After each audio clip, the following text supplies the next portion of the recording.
শুষ্ক প্রান্তরের বুকে এক বিদ্যুতের ঝলক। এই গতি কোনো শিকারীর নয়, বরং এক স্থলচর দৌড়বিদের। আমাদের শুষ্ক অঞ্চলের এই বিস্তৃত দৌড়বিদের ইংরেজি নাম ইন্ডিয়ান কোর্সার এবং বাংলা নাম দেশি কোর্সার। কোর্সোরিয়াস করমন্ডেলিকাস নামের এই পাখিটির প্রজাতিগত নামটিই বলে দেয় ভারতের করমণ্ডল উপকূলই এর এক প্রধান বিচরণভূমি। এর বালুমাটির মতো রং, অস্বাভাবিক লম্বা পা আর মাথার তামাটে টুপি একে শুষ্ক পরিবেশের সাথে একাত্ম করে দিয়েছে। বাংলাদেশে এটি এখন আঞ্চলিকভাবে বিলুপ্ত বলেই মনে করা হয়। একদা হয়তো দেশের উত্তর পশ্চিমাঞ্চলের শুষ্ক প্রান্তরে এদের দেখা মিলত। এরা উঠতে পারলেও দৌড়াতেই বেশি স্বাচ্ছন্দ্য বোধ করে।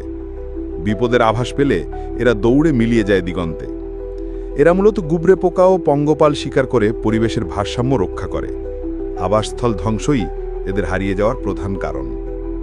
বাংলার শুষ্ক প্রান্তর থেকে হারিয়ে যাওয়া এই দৌড়বিদের গল্প আমাদের মনে করিয়ে দেয় পরিবেশ পরিবর্তনের নীরব প্রভাবকে। এমন আরও বিস্তৃত অধ্যায় জানতে ও জীববৈচিত্র্য সুরক্ষায় কণ্ঠ মেলাতে ঘড়িয়াল বাংলা ফেসবুক পেজে আমাদের সঙ্গী হন। ভিডিওটি শেয়ার করুন এবং প্রকৃতিকে জানার এই যাত্রায় অংশ নিন।